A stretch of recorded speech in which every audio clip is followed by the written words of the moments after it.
Welcome to Bedtime Stories. The Tengu's Jacket. A Tengu is like a creature with a fantastic, long-nosed goblins and has long feathered wings. They may look weird and ridiculous in their funny clothes, but they possess extraordinary magical powers, and anyone who has ever tried to trick a Tengu knows that those tricks have a way of turning around. Still, sometimes mischievous children try to trick a Tengu, which is just what happened. Once upon a time in a tiny village, a boy decided to steal a Tengu's jacket, and so he cut a stick of bamboo and, pretending that it was a telescope, he peered through the stick, up into the sky. When he spied a Tengu flying toward him, he chuckled and began to exclaim, "Ooh, wow, oh." Sure enough, the Tengu stopped to find out what was happening, for Tengus are very curious creatures. "I can see every mountain on the moon," the boy said. "Let me see," the Tengu begged. "Never," the boy answered. "This is my telescope. Please," the Tengu begged, and he offered to exchange his shiny hat and leather shoes for the telescope. He shook his head. Then the Tengu said, "Will you take hold of my jacket?" "It's a deal," the boy said. He grabbed the jacket, dropped the stick and ran. The moment the boy put on the jacket he was invisible. Now the fun begins, the boy chuckled as he raced through the village, toppling people as he ran, lifting fruit out of the stalls, grabbing people's umbrellas and baskets. But when the people turned to stop the action, they saw no one at all. He grabbed packages and tossed them into the air, and disturbed fish and flower carts. The villagers stared in wonder, for it looked as if all of these things were flying on their own.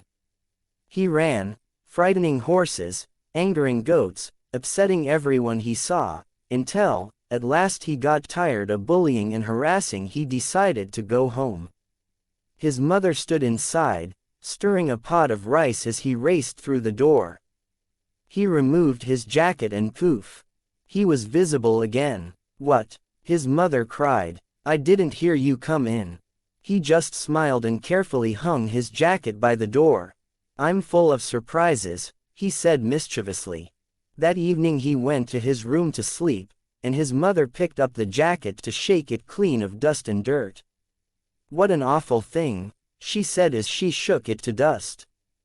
But seeing that the shaking did no good, she sighed. "I'll just wash this filthy thing before he wakes." And with that she soaked the jacket into the water and thrust into the washer.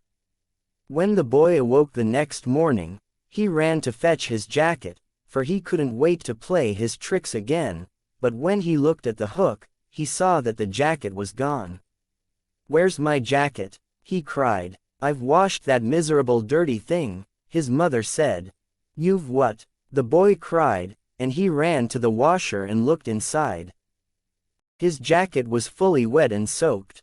Frantically he gathered the dryer to dry, hoping that the magic remained.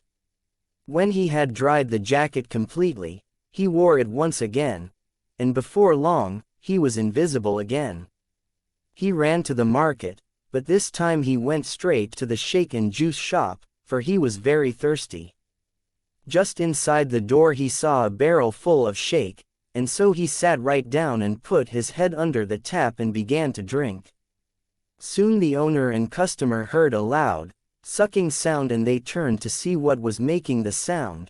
At the barrel tap, they saw only a dog smacking his lips and licking the tap. The owner ran to stop the dog, but just as he did, the dog ran away, leaving the barrel tap turned on.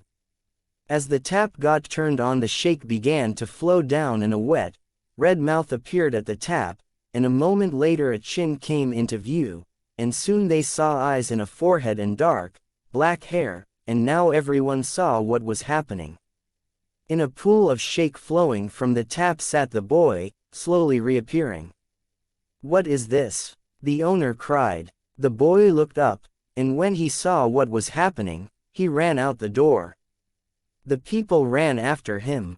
"Oh no," he cried to himself, for now he knew that the jacket lost its power when wet. Just then the Tengu saw the boy down with his wet jacket. He flew down. "Thief!" Tengu shouted as the boy ran. When he came to the river, he caught the boy red-handed and got back his jacket, which had magical powers. Looking up at the Tengu and people staring at him, he bowed his head in shame. "That will teach you a lesson to keep your nose out of the Tengu's business," the people said, and now everyone knows, nobody can trick a Tengu. If you like the story, please do like, share and subscribe. Thank you for listening. Good night.